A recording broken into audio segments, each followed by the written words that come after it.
Hey friends, Chris Allen here of Home Team Game Dev, although today in the rotation is going to be a bit of a chat about Stoicism. Of course, my free ebook for that is at self-calm.com, and the audiobook for that's bundled with Self-Command at self-command.com. But as a reminder, so my material is based mostly on Meditations by Marcus Aurelius, although today we're actually going to be using a quote from Seneca, another Stoic from roughly the same time period. And this quote today comes from Moral Letters to Lucilius, also called Epistles, depending on which translation you're looking at. This is letter 73. I think it actually might be 74, again, depending on your Not quite sure if they'd adjust the numbering by that point. Short quote-ish, maybe a few sentences, but it's tied to an idea that also is interwoven throughout a lot of other Stoic writing. Goes by other names, we'll talk more about that in a second. Starting from about partway through section 6 of, again, letter 73. From Moral Letters to Lucilius, or Epistles by Seneca. I owe a great deal of debt to the sun and to the moon, and yet they do not rise for me alone. I am personally beholden to the seasons and to the God who controls them, although in no respect have they been apportioned for my benefit.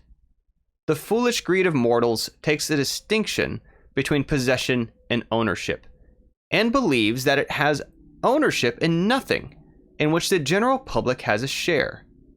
But our philosopher considers nothing more truly his own than that which he shares in partnership with all mankind.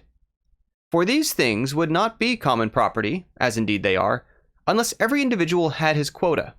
Even a joint interest, based upon the slightest share, makes one a partner. Again, the great and true goods are not divided in such a manner that each has but a slight interest. They belong in their entirety to each individual.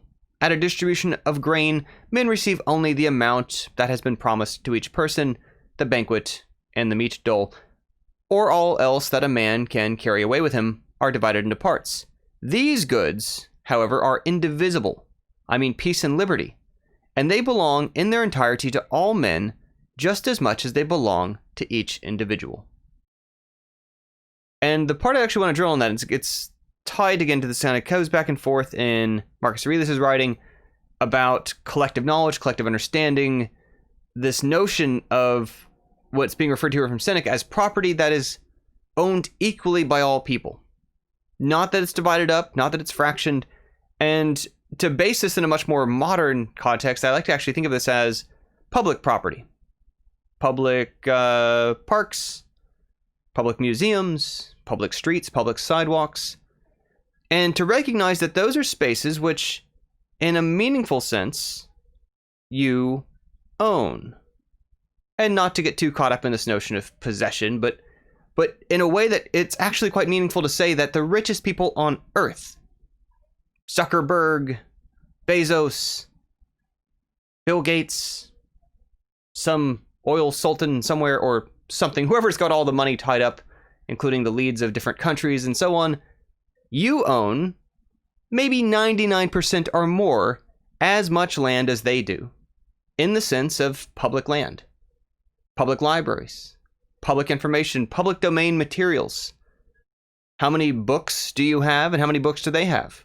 If you subtract out the ones that are in the great volume of books that have been public domain because they're old enough, age of the author plus X number of years or 100 years, depends on your country's regulations around it, you own both a sizable amount of material that is equally available to both of you. Not divided, not apportioned. You don't each get 1% of it. You don't each get 5 words of it. You each have the whole text.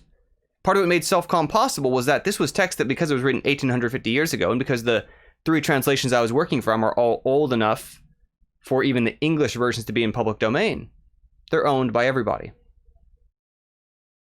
And although in Seneca's case he's using this as an illustration about peace and liberty, about tranquility uninterrupted by public employments, be able to control our own time, to have some amount of leisure to enjoy at other people's organizing, fighting for, defending it, and so on.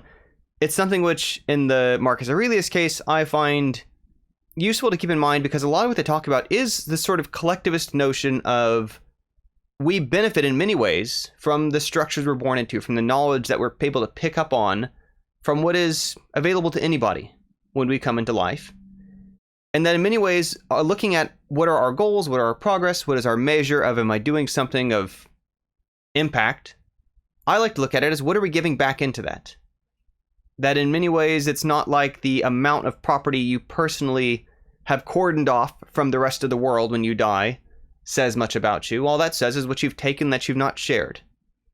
If instead you have by some means the ability to open up a park, to donate land for public good, conservation purposes or otherwise, then you've left a shared benefit for everybody. When you can afford to give away information, this is a touchy subject for some people on either side, because to some people they have the opinion that a teacher should never be paid and that someone who has hard-fought knowledge is worthless. I find that frustrating as a person who's professionally an educator. On the other end of the spectrum, we have plenty of folks who very much have to live and die by intellectual property, and I can respect that there is a situation for that too, but in large part, to the extent that we can subsidize giving away some information, to the extent that the work we do that pays us can enable us to do some public good in terms of materials we can give away, in terms of versions of things that are better than nothing that we can provide at quality, at scale, consistently, with maintenance, with follow-up, with support. Those are goods that will, in many ways, outlive us by lasting in others. Those are things which do not have to be divided among us. It's not like everyone who goes through my free course at Code Your First Game is getting 1% of that course, or is sharing among each person who takes it. It's less valuable to each other person who's taken it. Everyone's able to share from that. And I'm not alone in that, right? There's lots of other folks who out there are doing what they can with free content, free courses, free podcasts, free materials, free articles, sharing what they can, sharing where they are in their journeys. And it's not also just like some vessel of knowledge. It can be stories. It can be insights. It can be things that help us not feel as alone in the world. It can be things that help us feel like we can see our story in somebody else's. But that the real value in here are things that are not necessarily apportioned to us individually, are not necessarily private and cordoned off as, look what I've earned that I've refused to share. It's how much can we find a way to give back into the pool that we have benefited from? How much can we extend what everyone else owns? How much can we amplify what everyone else knows? And I'll probably end it with that today. It's something which is not in everyone's position to be doing right now. A lot of folks got to be, and that's valid, struggling to survive or something else, but it's something that when and how you can, I find it more useful to aspire to give back into the public, if you can, how you can, in a way that you can sustainably do, not to overextend or martyr yourself either, than to drive an arbitrarily fancier car, live in an arbitrarily bigger house, etc., etc. That's it for the day. If you want to hear more about the Marcus Aurelius angle of meditations, which again has some relevant threads, this was a quote from Seneca, but that's of course free at self-calm.com.